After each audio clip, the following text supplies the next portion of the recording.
So, just a brief introduction. My name is Andy Scott. I am part of the Support Services Committee and I am the Service Desk Manager back at Durham University.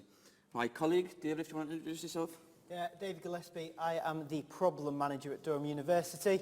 Been there for about 3.5 years, and this is actually about 4 weeks before I depart higher education forever. So this is going to be the last thing that I think I ever do for the USISA community. So last year I've been to the last few support services conferences. Everyone does PowerPoint. We've run a bit different. And if you watched the Durham presentations yesterday, there was a certain marketing and comms thing going on there. We've also run a bit different. That's a common theme throughout this whole presentation. We've done things a bit different. Okay? So just a bit about the presentation. It's about where we were, what we did, where we are now, what the challenges we had, and where we're going. Okay? Oh, sorry, what's next? A bit about Durham University. So we're a research-intensive university. We also sit on a World Heritage Site. Anyone been to Durham? You'll see the big cathedral. Well, a lot of the university buildings are on that site. That comes with a lot of different problems.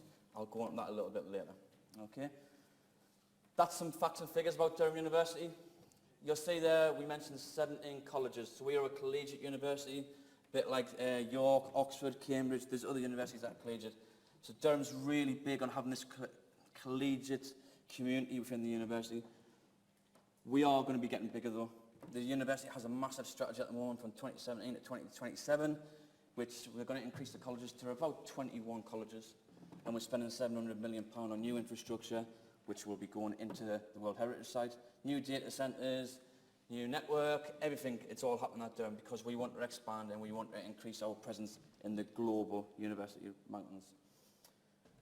Me and David are part of Computing and Information Services, which is the IT function in Durham University. We are central IT. The majority of IT within Durham University is in central, unless you're in physics.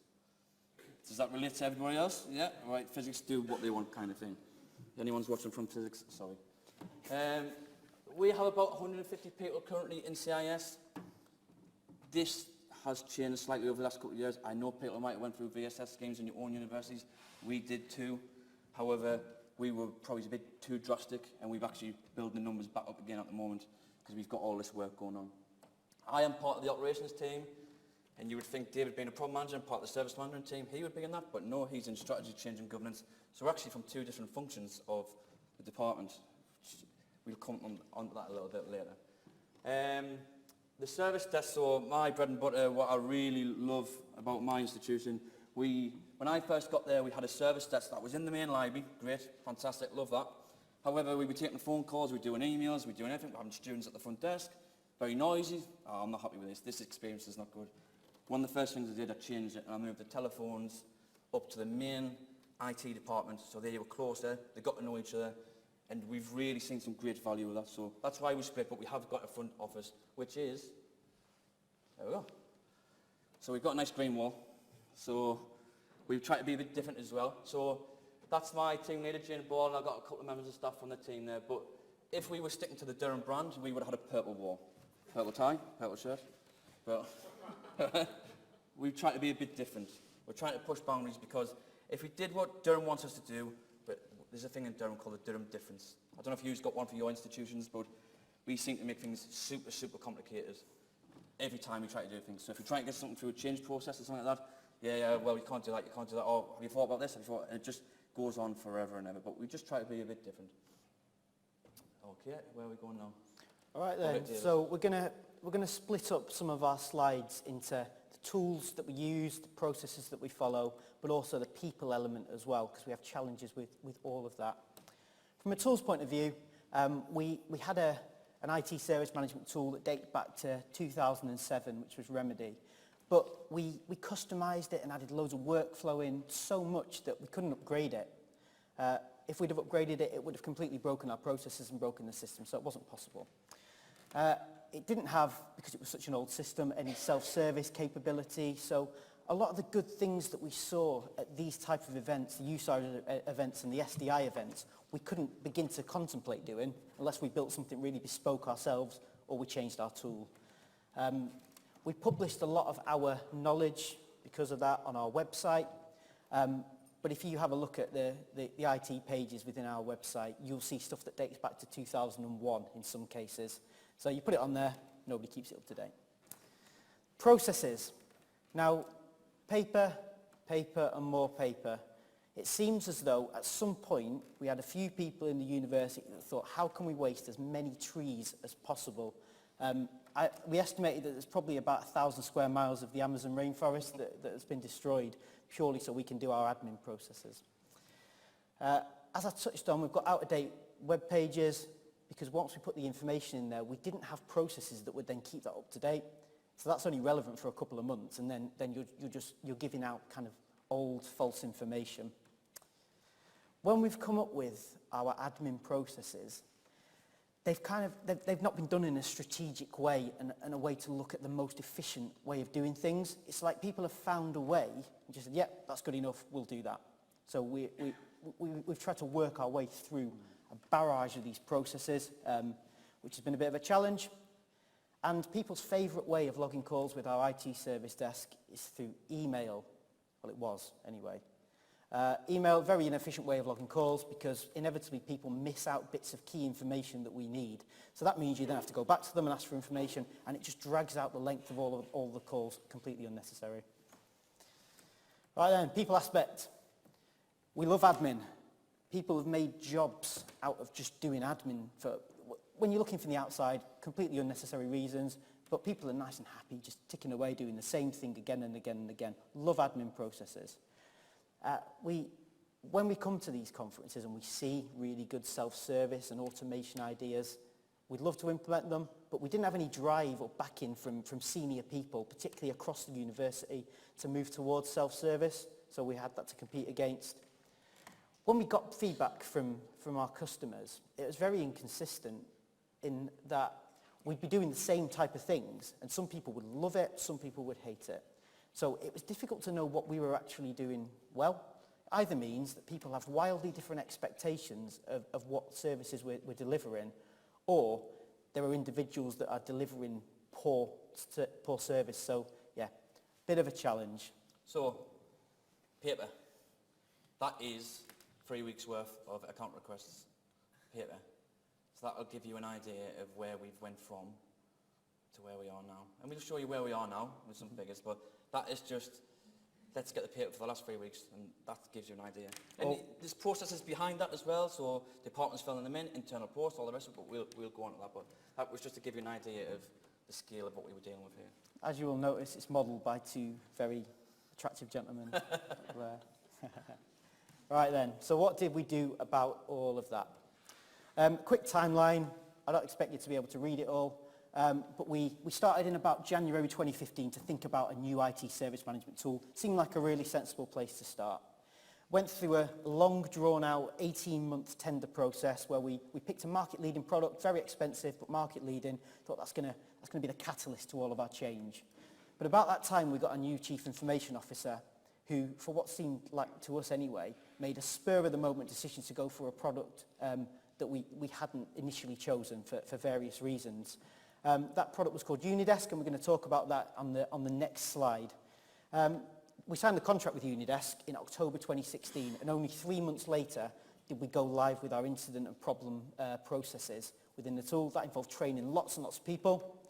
A little tip for you, if you are looking at doing that kind of thing, put a project manager in place, because we had a really good project manager who kept driving us, and without that this would have dragged on for maybe 6-9 months. So I think it's true, it really challenged me as well, so I like to just do things and get on with things, where actually a project manager was really keeping me in check, saying, actually, have you done this, have you thought about this, have you thought about that? And it really kept me in track, but it really kept the department on track. So having a project manager got a bit of buy-in, like this is actually a project, we are actually doing this, and it was getting the buy-in from the whole department. So the tool forced us to change our processes, and what that meant is that the self-service, whilst we had a self-service capability finally, it meant that it wasn't our main priority at the time. We had to get people used to doing incident, problem, change processes. That was the first year. But in about February 2018, Unidesk released a new update, and that had a much improved self-service function. So we set up a project that lasted about 6 weeks to 2 months, where we built the self-service portal that we're going to demonstrate a little bit later on. So I know a lot of you are thinking, what's Unidesk? This is not a sales pitch, by the way, although we do have some people from Unidesk at the back, so be careful what I say. There are 11 universities that use Unidesk, and it's based on the TopDesk IT service management tool, which I know some of you use, but it's hosted at Edinburgh University at the moment. It's like a community, so we get together on regular occasions. We've just had a conference about 4 weeks ago. We share ideas, we vote on improvements to the system and discuss what's going to be useful. So it's a very controlled way. The system we can't customize it really ourselves, which is great because it means we don't have people who can go in and just make changes after changes. So that's really good. But yeah, the whole community thing, absolutely fantastic. So, the launch. These are the type of things that we did, all right? I'm not going to go on them too much because the next slide is going to actually show you them with some pictures, all right? The one thing I will highlight is email address removal by stealth. You will not be surprised where the IT service desk email address is. It is everywhere. So we did, I started, because I've got access to CMS, started removing the email address from everywhere. But not just removing it and not giving an option, I was replacing it with the self-service address. And just subtly, just one by one, finding places where it is and just removing it every site.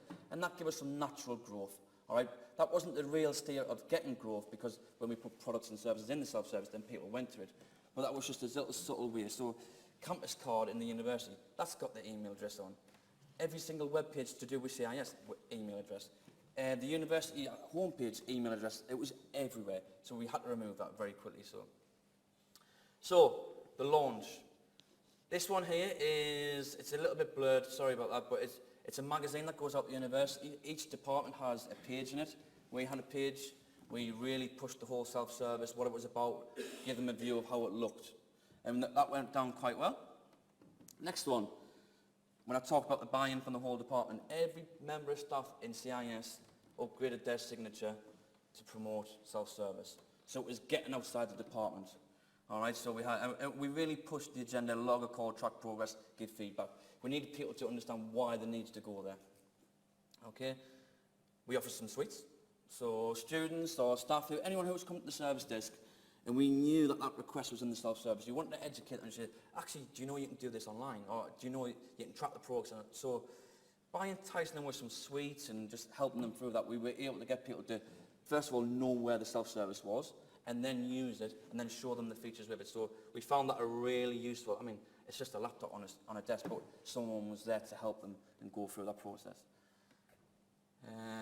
And these were some digital screens that we had in the main library and within this service desk. So again, very simple, just an infographic that's just showing some detail about the self-service, but it worked. It was giving off that message constantly. It was really, really good. And this is our Twitter feed. Again, we've just really, really pushed it. Comms everywhere. Okay, so next one. Challenges. So what challenges did we have going through this whole process? So, the tool. This is not a criticism of TopDesk, of anyone who's got TopDesk, but their self-service page design is very rigid. It looks a certain way. You can't change it, the way it looks and feels. Yes, it can change the images and all of it, but it's got a certain look. You could argue, actually, that's probably a good thing because you can't go in and start changing it and doing things. And it probably held us back quite a bit. But we're quite ambitious and we wanted to change things, but we were kind of restrained. All right? APIs and workflows, we really want this functionality. Every department in CIS is really wanting APIs and workflow. They want to make things automated. They want to get this done now. But we are in the community and TopDesk has APIs and workflow, but we don't have them in Unidesk just yet. They are coming, so we will have that. But that's just something that we would like now, but because we're in this community, we just need to wait on and just wait until the rest of the community is ready to take them on board. And one of the main things that we've got is no access for visitors and future staff and students.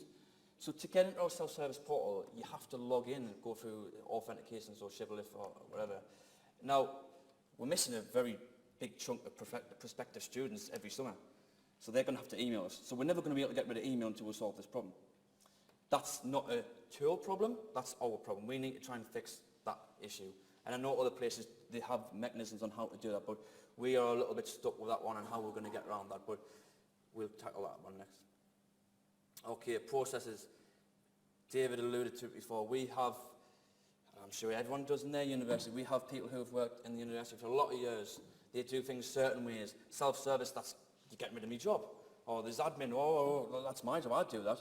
So we were up against some real tough people within the department, within the university. However, we had a clear steer from the university that they wanted to adopt a more self-service route. That's what they were trying to do. However, there's a culture within Durham, the Durham difference.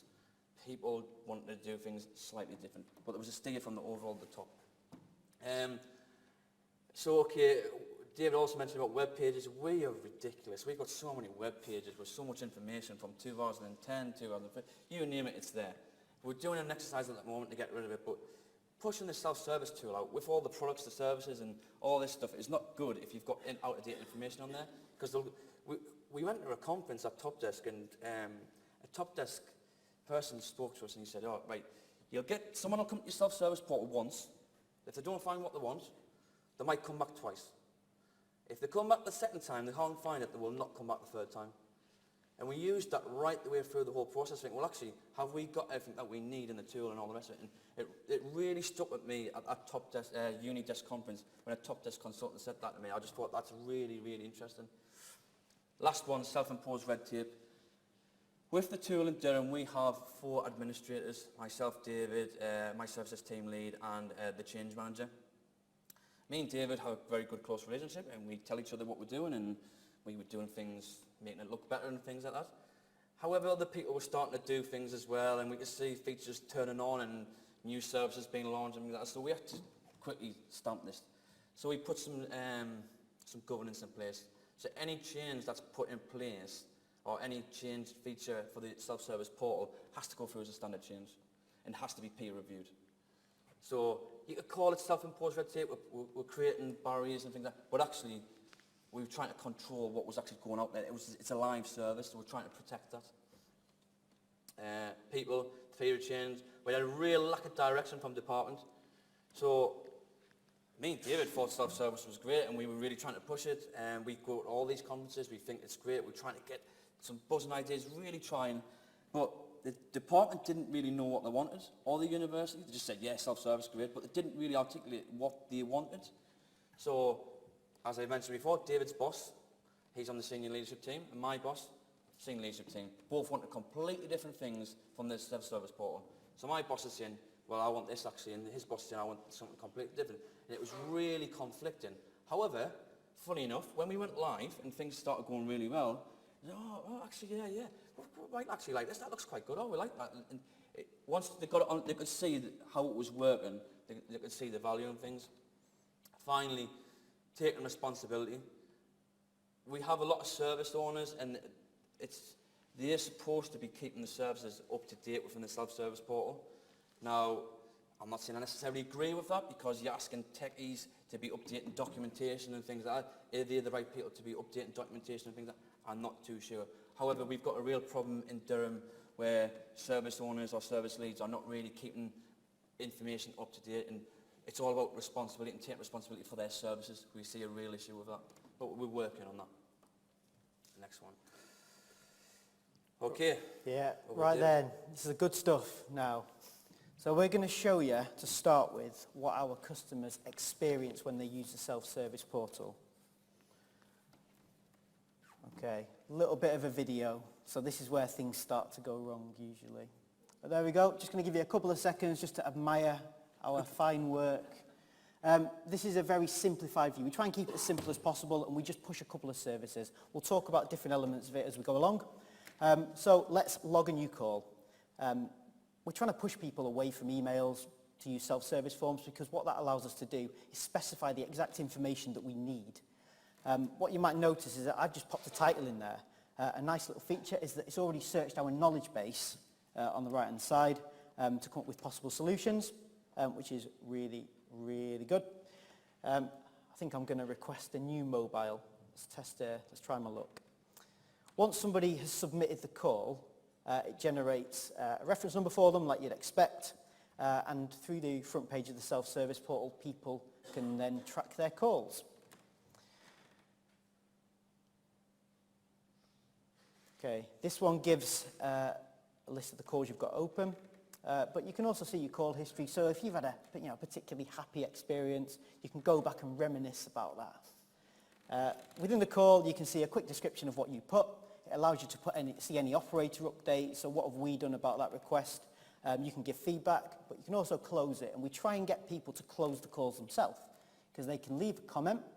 So I was really happy with that. So I'm just going to say, yeah, I've received my new mobile. Did that within minutes as well, so that's fantastic service. Once you've closed it, a little box appears at the bottom, and this allows you the customers to give feedback. So as I've said, very happy with that, so I'm going to give whoever David Gillespie is, going to give him 5 stars and pop a little reason in there.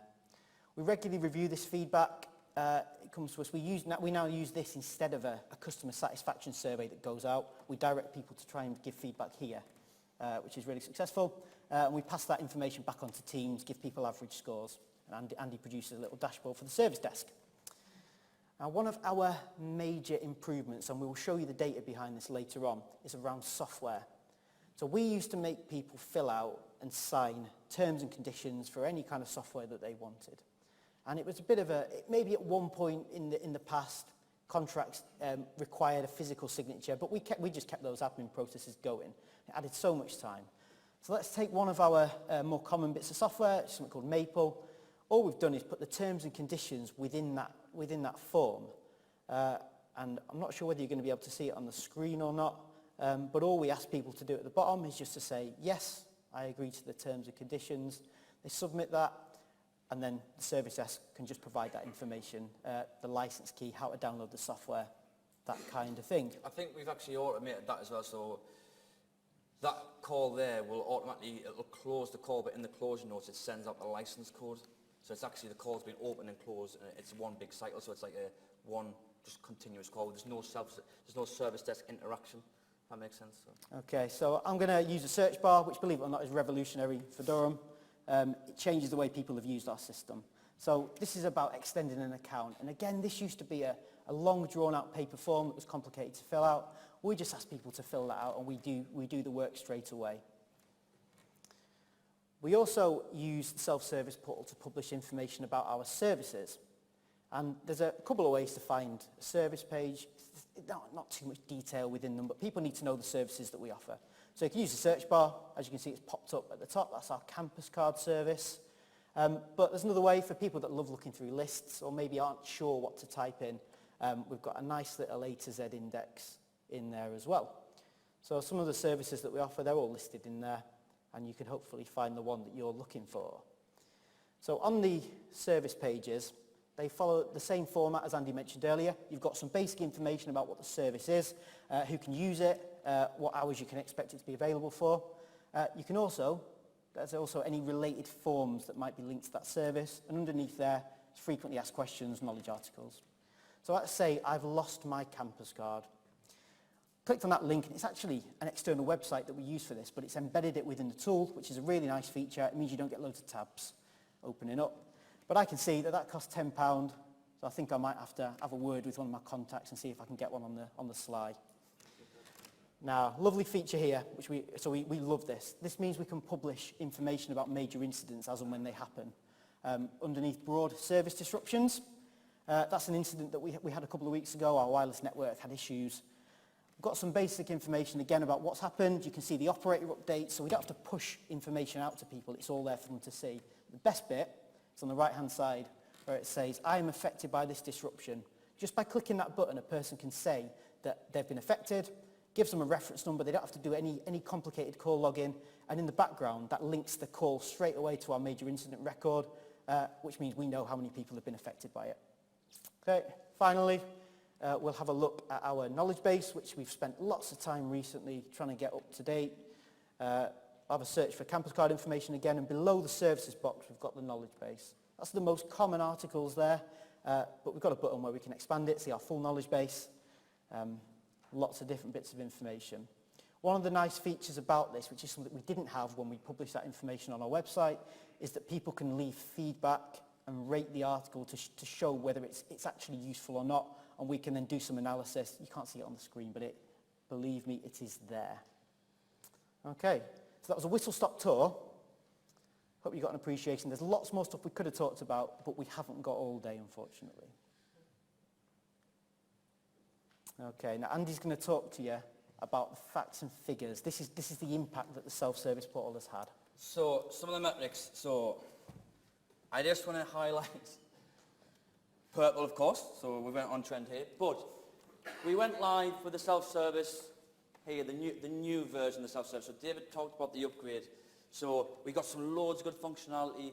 But what we didn't do is we didn't do the launch material at the same time. We give it a few weeks. So, I still remember the date. It was April the 4th, 2018. We launched this product. All right. So you can see clearly from the launch there was an upturn, all right? And that's massive. I mean, you can see straight away the increase in self-service figures, all right? Now, I want the red dot, I just want to highlight that. That is week 26 in the university year. We've just had week 26 2 weeks ago. What do you think happens on week 26? Anyone got an idea, maybe? No? It's near there, but it's something to do with students leaving, extending, account renewals. So we showed you all them pieces of paper before. So if you go back to 2017, there wasn't very many going through the self-service. It's gradually went up in July 2018, and then actually it's went up again in 2019. But that was people very early on filling pieces of paper in, sending the service, this, that, and the other. Where actually now, it's all through the self-service portal. It's a massive, massive difference. Okay? So, yellow represents self-service. It's went quite rapid. I hope you agree. Red is email.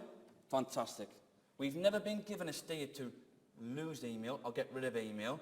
That's kind of you talk. We would love to just like get rid of email, but it's not. That wasn't the driver. The driver was to create a real good quality self-service, and actually over time email will come down. But actually, you can see it's coming down, which is really, really good. And phones are starting to trend down a little bit as well. But you can see the trajectory of self-service has just went through the roof. And we're really, really, really pleased with that. Okay. And just some figures to back that up as well. So the first line fix for requests is gradually going up. And that's in line with the self-service portal. So it is going up. Now, I do like first time fix, but first time fix, for me, if you really focus on that, then you've got to let your call times go longer and things like that. Because if your agents are on the phone, they're going to be spending more time fixing things. Then your abandon rate might drop and your call times might last longer. But that just shows that there's a correlation between the self-service portal and the request, and it is going up. All right. Yeah, if we get all that information at the very first point of contact, it means we can sort things out a lot quicker. Right then, bit of context here. I do apologise if you're colourblind. No, we had that accessibility talk before. We did not think about that kind of thing, I have to admit. But I will talk you through it. Now, my background, my last job was working for a manufacturing company called Delarue. Some of you might have heard of them. Passports, money. Sadly, they've just lost the British passport contract. I didn't realise that me leaving would have such a detrimental effect on the company, but, you know. Now, my job there was a continuous improvement engineer. So we did a lot of work on trying to reduce all the time where we didn't add any value to the products that we were producing. Now, there's lots of different kinds of waste. There's 8 different types of waste. But when we apply that to an IT scenario, a lot of that is waiting time. It's where nothing is happening. You could have products that are sat there, you know, just kind of waiting, but we tend to have calls that are just sat waiting in a queue. And all of that is non-value added time. So all of the red stuff that you can see on the right, non-value added time. The green stuff is where we actually do the processing. That's where we add value and we make sure that the customers get what they want. Now, for account requests, there was about 2.5 days on average that a customer would have to wait for their account to be sent to them. And by getting rid of the paper forms, I mean, we're talking about people having to use the internal post to send things to us or walk halfway across the campus to hand a form in. We've got rid of that by just letting them fill out a form that goes straight to us. They don't have to go and seek approval. We do that all for them. We've managed to save a day on average for every single account request that we do. Given that we get 5,000 of these in a year, that works out to just under 40,000 hours of waiting time that we've saved by digitising our paper form. That's customer experience. Now, when we look at software requests, look at that. So pretty much, I had to shrink the graph a little bit to get all of the red into this. Now, software requests previously were done by a third-line team rather than the service desk, which is actually my team. So we had a software license manager whose job it was to send out terms and conditions and then get those back. Now, because the office is a different place, if people came into the service desk to hand those terms and conditions forms in, someone then had to deliver it from the service desk up the hill to our office as well. Massive waiting times. What we did is reduce this from 4.5 days on average to half a day. And we combined it with a bit of the shift left mentality as well, that idea. Stopped the service management team having to process these requests, trained up the service desk, made it really, really simple. And it's good. If we, this is just for our two most common bits of software, which are SPSS and NVivo. Some of you might have heard of those. We managed to save those 4 days, which comes to just under 80,000 hours of customer waiting time. That's time where students needed the software, couldn't actually do anything about it. So that's, I mean, that's something we're really proud of, isn't it? Really proud of it. Okay. So the process improvements that we've done along the way here is the account requests and renewals. We've showed you that process. We've showed you the paper that we've saved, and we showed you the time that we've saved as well. So that we're really proud of that one. And the software one, for this presentation, we really thought, right, let's get some figures. Let's work this out, how we can do this. We've showed my boss and we've showed David's boss, and they've said, oh, wow. I don't know if it's a HE thing, but no one asked us how much time have we saved by putting this out. No one asked us how much money we've saved, or no one was bothered. But when we actually sat down, let's try and work this out, how much time we've actually saved. And then put them figures in front of like my boss and the CIO, and they're just like, wow, this is great, we need to go to IT user group and tell people. But it was just like, well, actually, no one was really interested in how much time we were like saving people, or actually we were delaying people previously. So really, really proud of that one. The software one, it was a change of personnel really, that drove that one, and the self-service, but a person leaving and a change in mentality and really thinking, actually, can we do things better? That really pushed that on. What really kicked that off was to do with me. So our software license manager left at really short notice, and I was given half a day's notice, despite having no knowledge or interest really in software license management, to cover the job. And I realised so quickly that a lot of it was so unnecessary, and that's really started the work, didn't it? Definitely.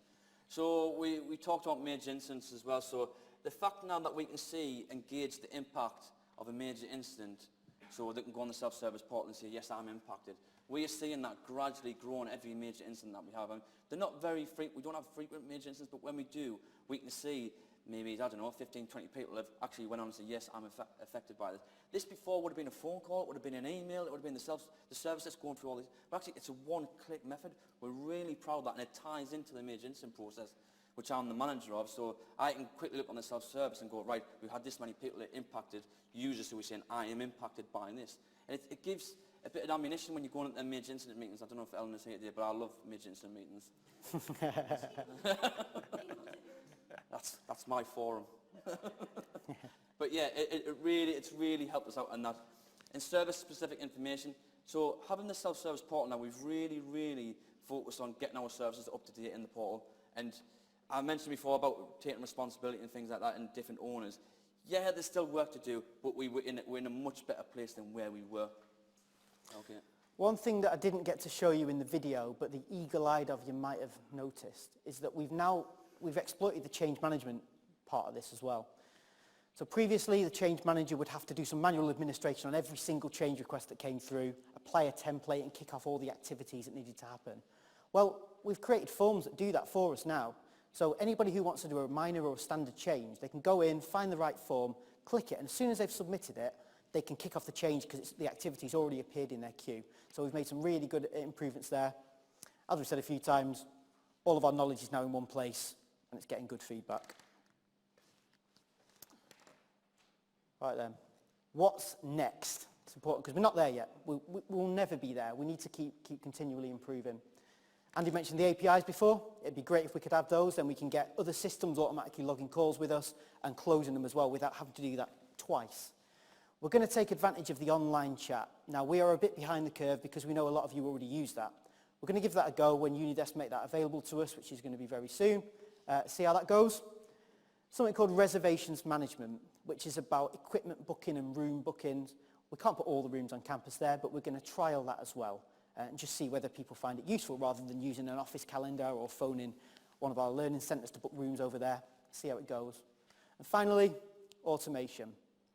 What I didn't say in the value added and the non-value added stuff is that people tend to focus, when you think of how to do improvements, they focus on the stuff that you do, so the green stuff, and they try and cut that in half.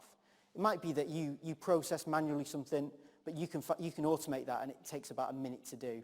So what that doesn't translate to is any real improvements for the customer, because it doesn't take away any of that non-value added time. But if we use automation correctly, we can reduce both of those things together. So that's really important. So a good example, when people sign the terms and conditions for our software forms, the service desk shouldn't then have to manually send the person the license key. The system should do that automatically, and we are promised that's going to happen. Okay, quickly process improvements. I know we've only got 5 minutes left to go. So we are close to this top target. So I've set an objective for the service desk that I would like to achieve 35% of all calls that come through to this service desk are logged via self-service. We are currently sitting around about 28-29%. Some weeks we get 33, 34, but it's not consistent. So we're nearly there.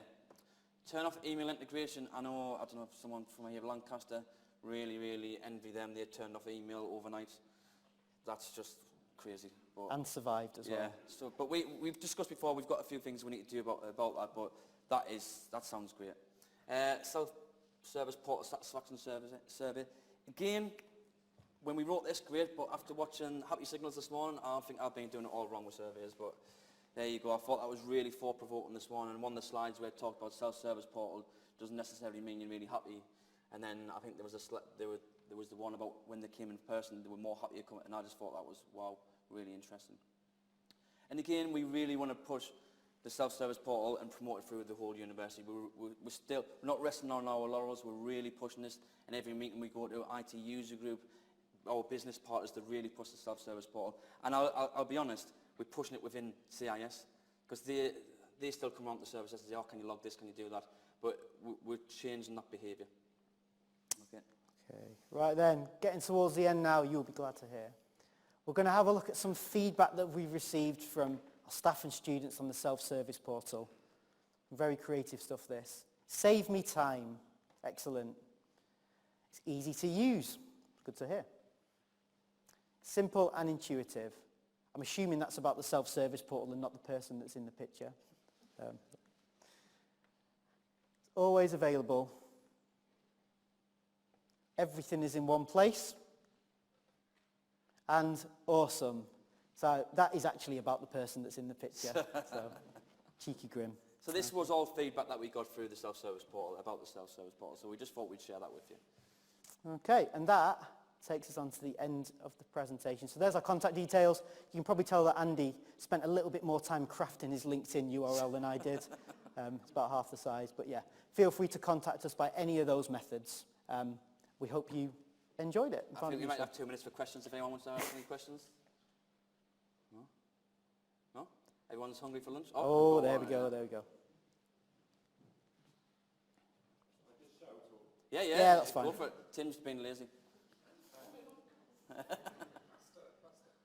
are you planning to enable contact from people outside your university? You're showing about needing to authenticate to the portal to submit stuff. So if you're turning off hoping email, for, how do other universities or applicants or whatever get in touch? Yeah, so what we're hoping for is a kind of anonymous login to it. So everything goes through our automated system at the moment, but if we can just create a generic automatic login that when somebody outside the university goes to it, they can click I'm a visitor, something like that, and it will take them straight into it. But there's a bit of work we need to do behind the scenes to make that happen. There was also, we were at the Unidesk conference, and there was a top desk did a bit about the roadmap, and they discussed that some things that were coming up where you can click on a link that's in your knowledge base or in your self-service portal, but you don't need to log in, so it lets you log the call, but as an anonymous person. And that's something that we're actually really keen on, and that would solve the problem, because like the next couple of months, we're going to have real problems with like prospective students emailing in the service desk, and we need to try and tackle that over the next 6 to 12 months. So, but no, That'd be great, because I used to run the email service at York, and occasionally I'd need to contact the IT department at another university, and some places you cannot get hold of without a login. Yeah. And it was really difficult, so that's good to hear. Thank you. Cheers, thank you. Is that it, everyone? If you do that, Andy, how will you tie those inquiries, say, from prospective students, to those students who convert and become real students? Good question. That is a very good question. We do not know the answer to that yet. There will be a way. I have an answer to both of those. The previous version of Top Desk's solution did do a separate universe domain for anonymous, and you could ask various questions, and one of the questions you could ask was UCAS number, and Bristol used to do that. Okay. I think Patrick out there.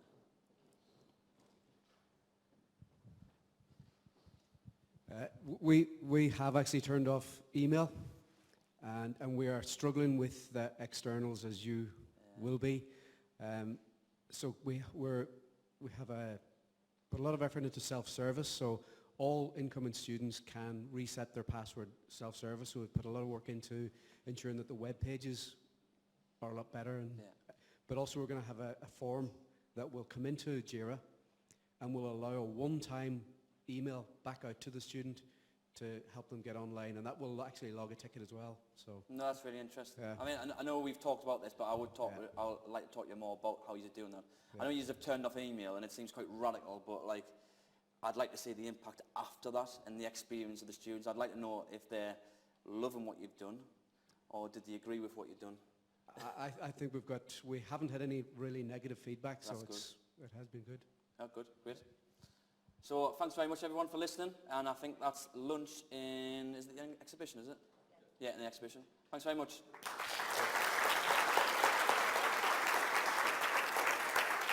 Well done, mate. Hey.